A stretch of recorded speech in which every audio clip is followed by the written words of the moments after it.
Welcome to the Full-Time FBA Show. In each episode, it's our goal to help you turn part-time hours into a full-time income selling almost anything on Amazon. And now, your hosts of the show, Stephen and Rebecca Smotherman. Welcome to episode number 282 of the Full-Time FBA Show. Today, we're talking about having a day one mindset for Amazon sellers at all levels. And to talk with us is my wife and co-host, Rebecca. What's up, Rebecca? Hey there. I'm really looking forward to getting into this topic. We're going to be talking about day one mindset, and it's the key to long-term success. It's a mindset. It's not necessarily a strategy. And that's what it's going to take for you to achieve long-term success as an Amazon seller. And so that's why we decided to talk about this today. We want to make sure that we are all approaching it with the right mindset. Yeah, so let's get into it on today's episode of the Full-Time FBA Show. We have a really great episode planned for you today, the next one in our foundation series. And while we're getting started, we want to take the opportunity to make sure you are subscribed to our newsletter.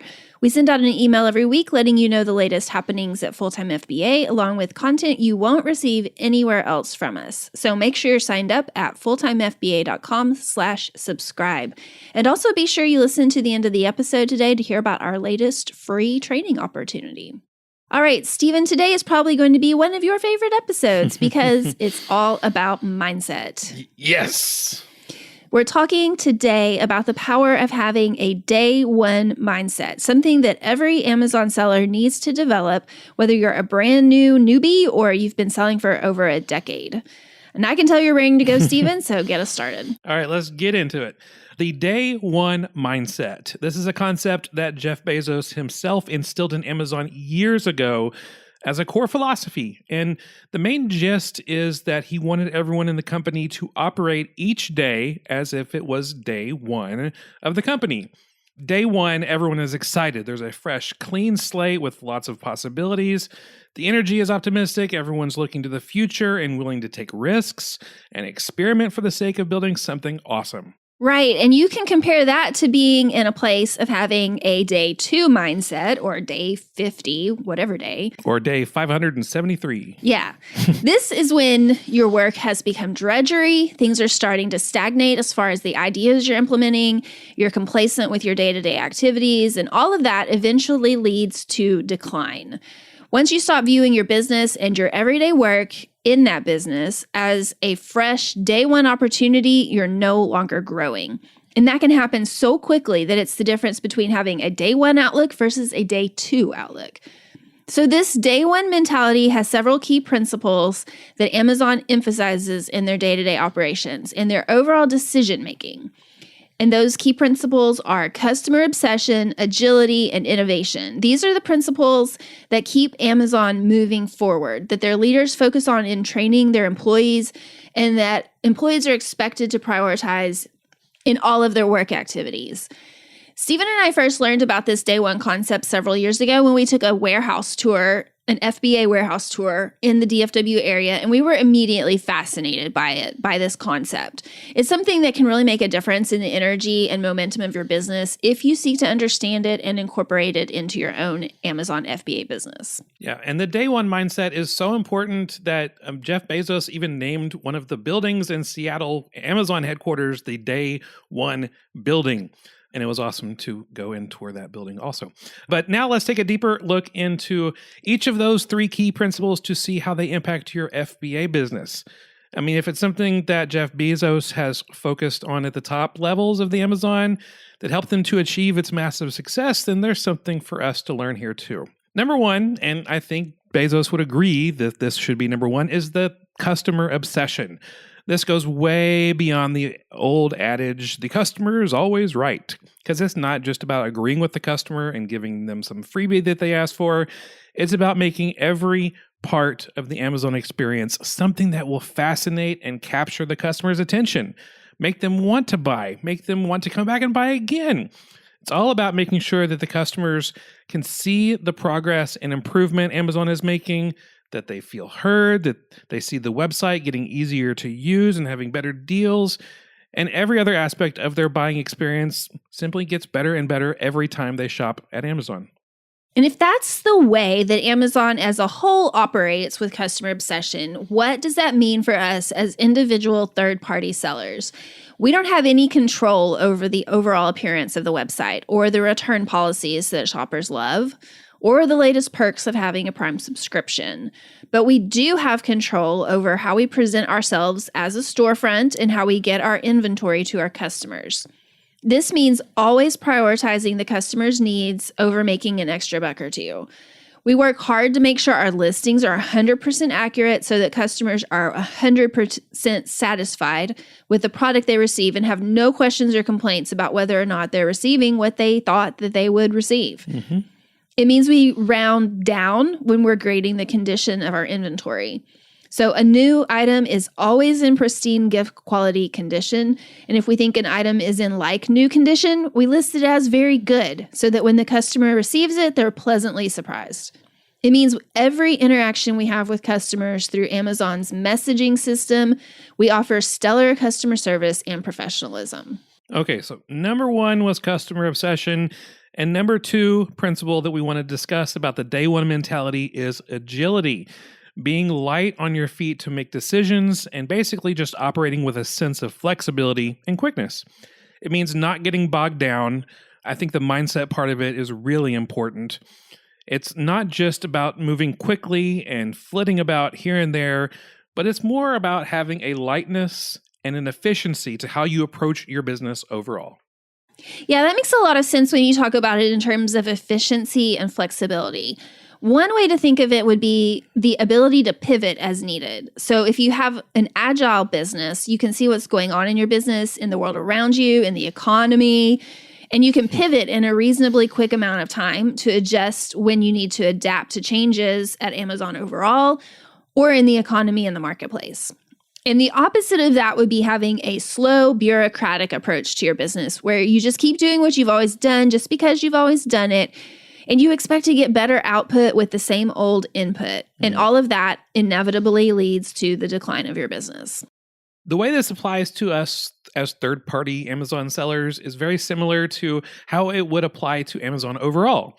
We adapt as the market adapts. We adapt as customer service expectations adapt.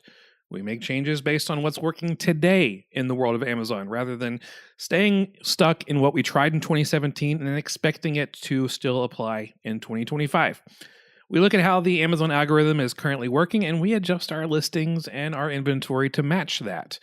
We stay up to date with the Amazon guidelines to make sure we're meeting Amazon's expectations when it comes to how we list our inventory and how we interact with customers.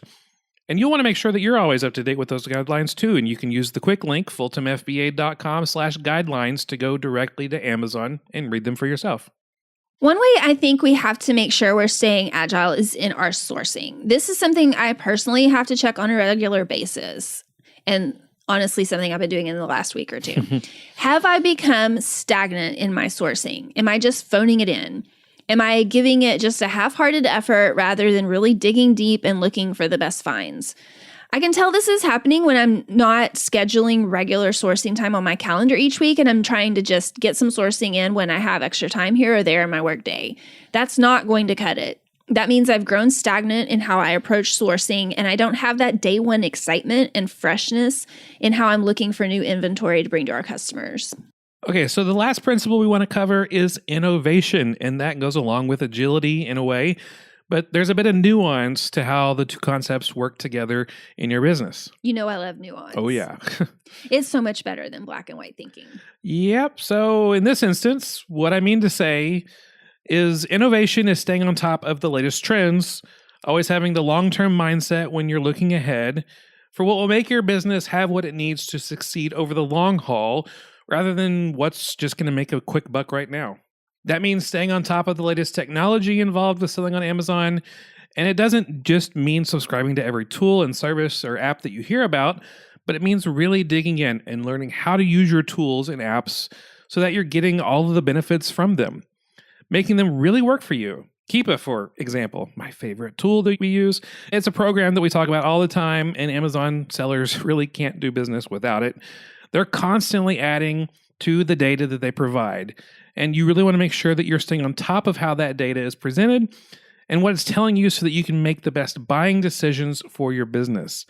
And if you're doing this part of your business the right way, with the right outlook, it can impact that day one mentality so that you're always getting new ideas and finding new inventory. How you do your business can stay fresh, even if you've been doing it for years. Going back to what I was saying about getting stagnant in my sourcing, this is another way to bring some life and energy back into my sourcing time. When I spend a little time getting to know the latest features of the apps we subscribe to, it inevitably leads me to find new and interesting places to look for inventory. It's that learner mindset that we always want to keep, to never get to a place where we think we know it all and that we can just put our Amazon business on autopilot. So as we're wrapping up here, I want to give a quick recap. Having a day one mindset is crucial to keeping your business in growth mode for the long term. We aren't interested in having a flash in the pan side hustle that dies out after 6 months. We aren't looking for a get rich quick scheme. We're looking to build a business that is successful for years to come, that you can earn a full-time income that is sustainable. And that's what's interesting and exciting for you as the business owner. We're looking to keep that freshness and vibrancy of having that day one mindset by being customer obsessed, being agile, and being innovative. And one way you can keep that day one mindset is to be a continual learner in your Amazon business. And we love helping you with that at Full-Time FBA by offering workshops and training opportunities to grow your business. We have a 5-day free workshop coming up soon that you don't want to miss out on. You can register at fulltimefba.com/workshop. We're going to have 5 days of live online sessions designed to help you accelerate your FBA profits and build a strategy for long-term success on Amazon. Again, you can register for the workshop at fulltimefba.com/workshop. Thank you so much for joining us for this episode of the Full-Time FBA Show. As a reminder, the show notes and any links that we mentioned can be found at fulltimefba.com/282 because this is episode number 282. And next week on the show, we're going to be talking about the top skills you need to learn as an Amazon beginner. So come join us next week and we'll figure this out together on the Full-Time FBA Show. That's all for this episode of the Full-Time FBA Show. So head over to fulltimefba.com/podcast, where you'll find the show notes and links from this episode. While you're there, subscribe to our newsletter where you'll get several free downloads of our popular and helpful Amazon FBA resources. Now, take action on what you've learned today so you can find success at turning part-time hours into a full-time income with Amazon FBA.